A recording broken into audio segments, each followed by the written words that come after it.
I thought opening a 0% APR card to cover my mother's operation would make me the responsible daughter. Instead, it painted a target on my back and turned love into a ledger with a clock that wouldn't stop. By the time I saw the $10,238 charge from a Scottsdale resort, the hospital's $2,400 deposit was due in 6 days, and my sister was posting pool selfies with cucumber slices over her eyes. I'm Elena Rivera, 32, project manager for a construction firm in Long Beach, California. My mother, Rosa, is 59 and stubborn about doctors until pain pins her down. In late March, her gallbladder attacks got so bad she slept hunched with a heating pad and a Bible under her pillow. The surgeon at Seaside Memorial Hospital scheduled laparoscopic cholecystectomy for May 22, pending insurance pre-auth and a $2,400 deposit by April 24. I opened a North Harbor visa on April 10, 0% for 12 months, $12,500 limit, and locked it in a small metal box in my bedroom closet.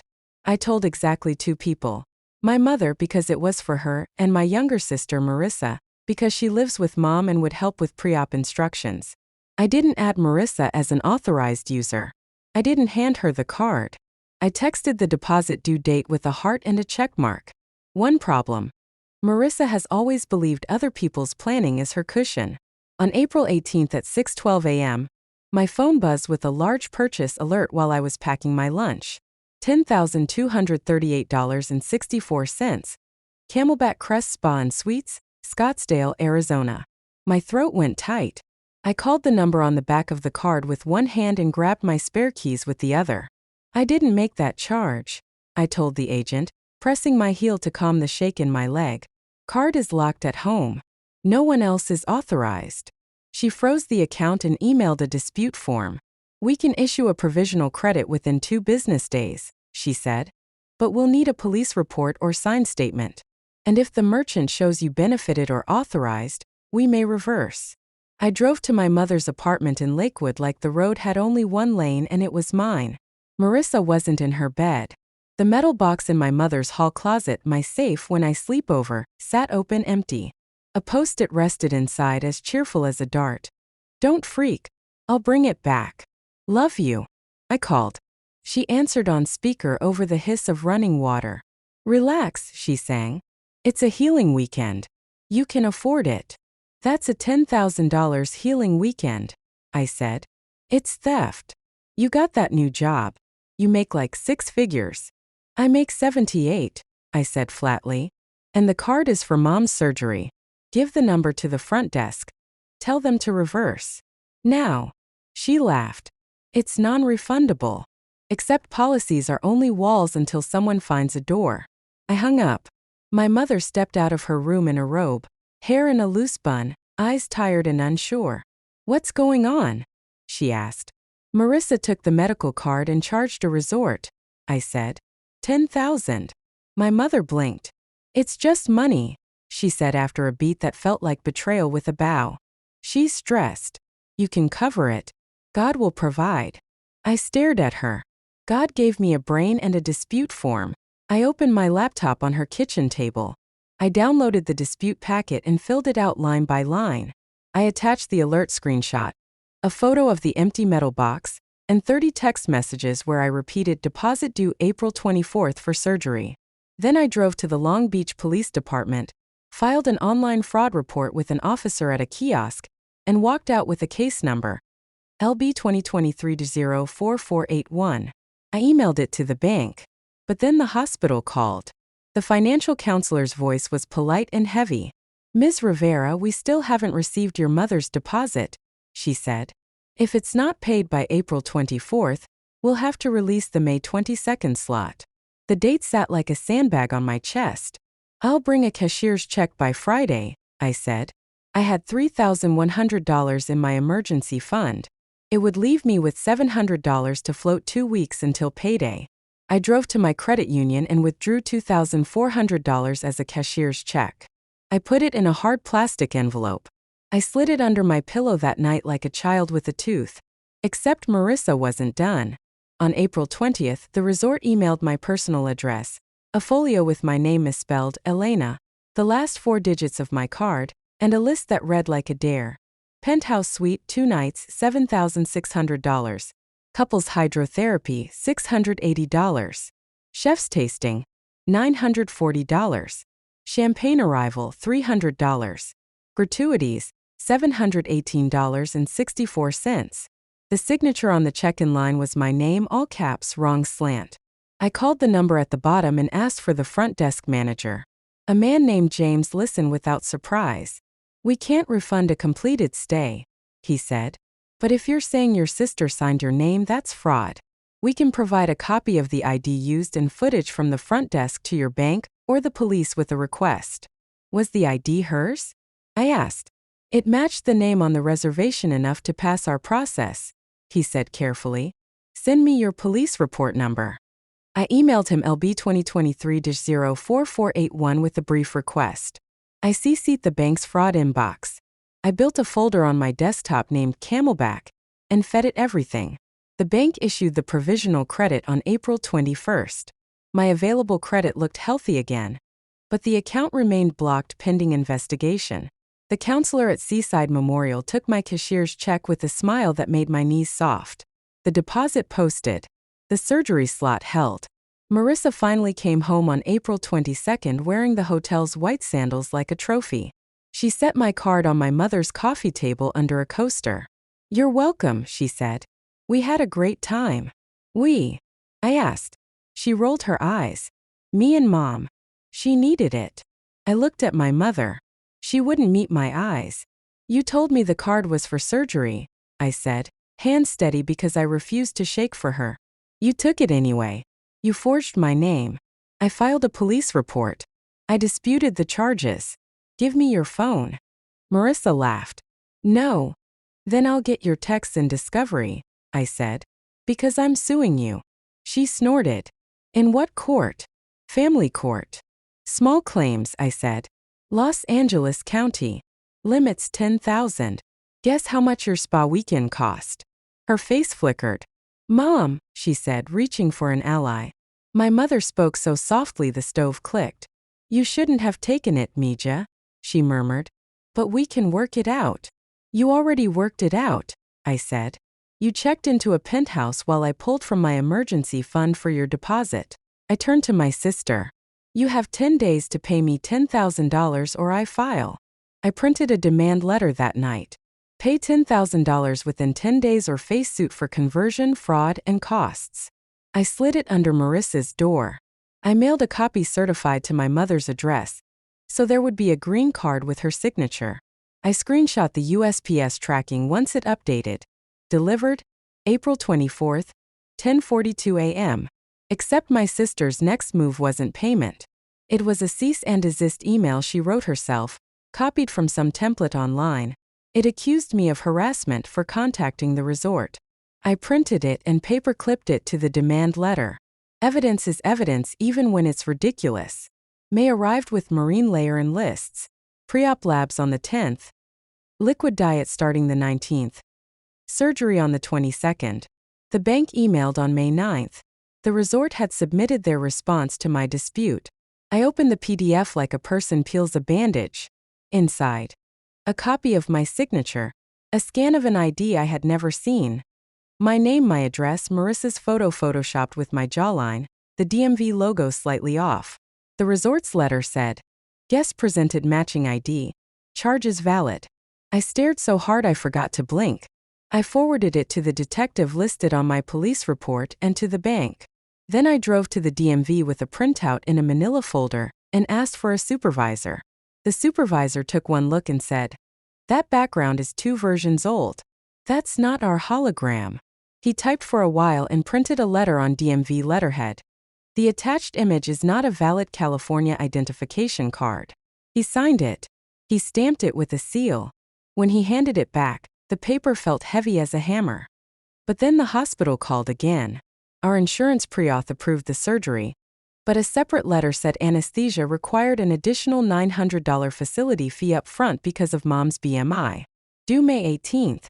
I had $580 left after rent and groceries. I sat in my car with the engine off and did the math in the glow of my phone. I swallowed my pride and called my boss. "I need 40 hours of overtime approved on the Jefferson job." I said. I'll work nights. You'll burn out, he said. I need 900 by the 18th. He approved it. I brought a sleeping bag to the trailer and marked HVAC duct changes until the sun came up. I delivered the $900 cashier's check on May 17th and slept for 6 hours without dreaming. Surgery day came like a tide. My mother squeezed my fingers on the gurney and whispered, "Gracias, mija." I kissed her forehead. She went through swinging doors. 90 minutes later, the surgeon met me in the family room with a photo of a gallbladder that looked like a walnut gone wrong. "Textbook," he said. "She'll go home tomorrow." While my mother slept, the bank called. "We've completed our investigation," the rep said. "Based on the police report, the resort's non-matching ID, and additional documents, the charges are unauthorized under the Fair Credit Billing Act. The provisional credit is permanent." I exhaled like I'd been underwater for a month. My balance fell to $0. The limit reset to $12,500. Relief washed over me. Then anger at the hours it stole. Except a bank reversal didn't touch my sister. On June 1st, the 10-day window in my demand letter had long passed. I filed SE-100, plaintiff's claim, in order to go to small claims court at the Governor George Deukmejian Courthouse downtown. Amount claimed, $10,000. Basis, conversion of credit card fraud costs. I printed tabs like I was assembling a manual. A bank alerts, B police report, C resort folio, D DMV letter, E texts, you can afford it and non-refundable, F demand letter, G certified mail receipt. I paid the $75 filing fee, hired a process server for $45, and wrote the hearing date in my notebook, July 6, 8:30 a.m., Department S08. Marissa tried charm. She knocked on my door with pan dulce and a story about doing it for Mom's mental health. When I didn't bite, she tried pity. "I'm behind on my car," she said. "I can give you $200 today. You can put that toward what the judge orders," I said. I kept documenting. She tried pressure next. She posted on Facebook about a sister who thinks she's a lawyer. She tagged me. I took a screenshot. She sent me a typed agreement that said I'd drop my suit if she apologized. I printed it and labeled it Exhibit H, not signed. On June 28, the resort manager, James, emailed me a short declaration under penalty of perjury that said the guest who checked in presented an ID that did not match current DMV standards and that, upon review, surveillance footage captured a woman who was not me. He attached a still frame. It was Marissa in a white sundress, smiling like she had found a loophole in gravity. Hearing day landed with the smell of coffee and floor cleaner. Department S08 had tan walls, a clock that ran 5 minutes fast, and a judge who moved through the calendar like someone who respected lunch. Marissa wore a blazer over a tank top and dragged our mother in as a shield.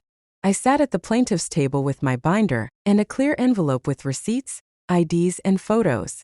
When our case was called, Marissa started talking before the judge asked a question. "It wasn't theft," she said. "She told me the card was for Mom. I used it for Mom. Mental health is health." The judge held up a hand. "Ms. Rivera," he looked at me. "Did you authorize your sister to use your card?" "No," I said.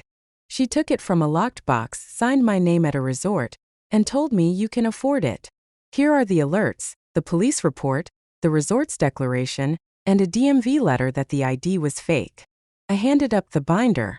The judge flipped. He paused at the still where my sister stood at the front desk under a brass light.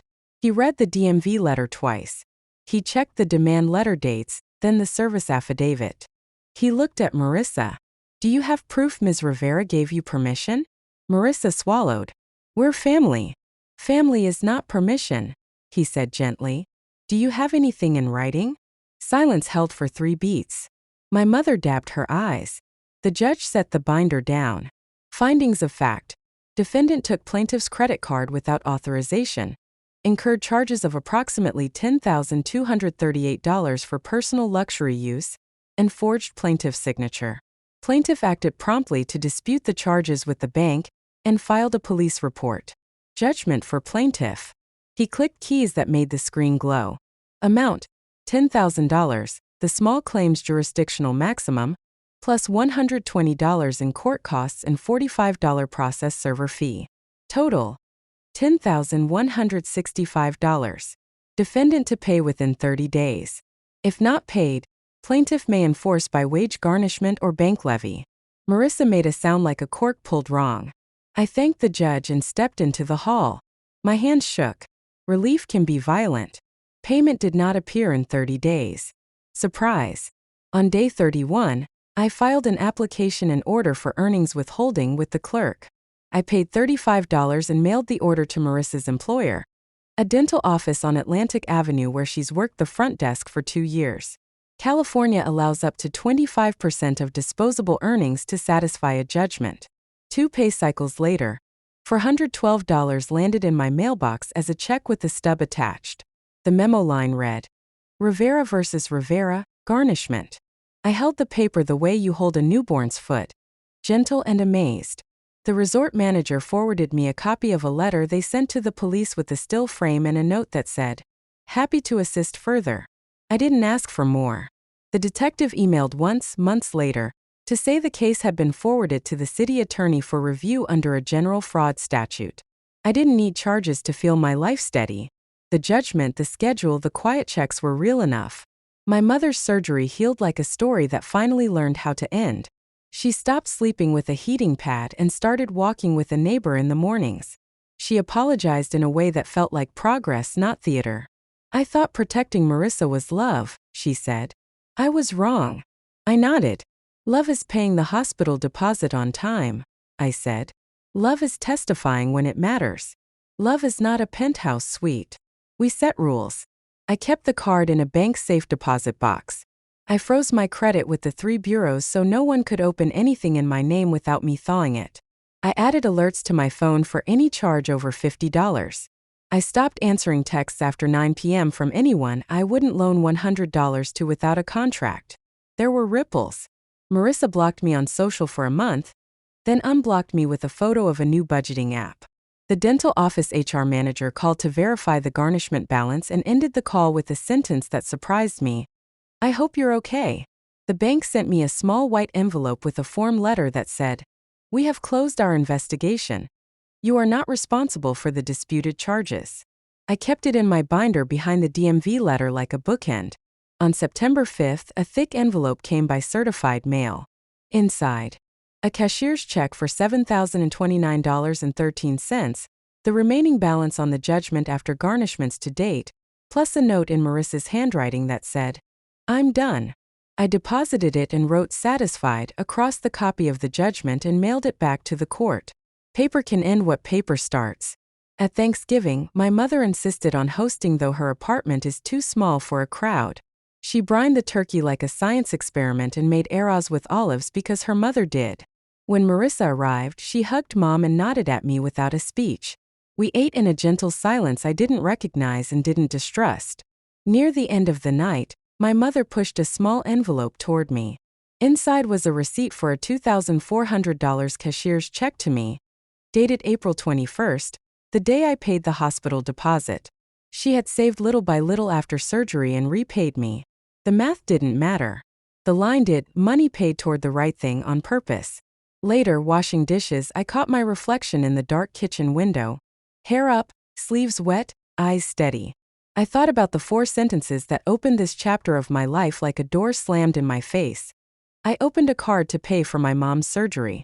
My sister used it for a $10,000 suite and spa. She said, you can afford it. My mom backed her up. Now I hear them differently. A card is only plastic until you decide it's a boundary. A suite is only a view until someone holds it against you. And a sentence is only a story until you write the next line yourself and sign your real name.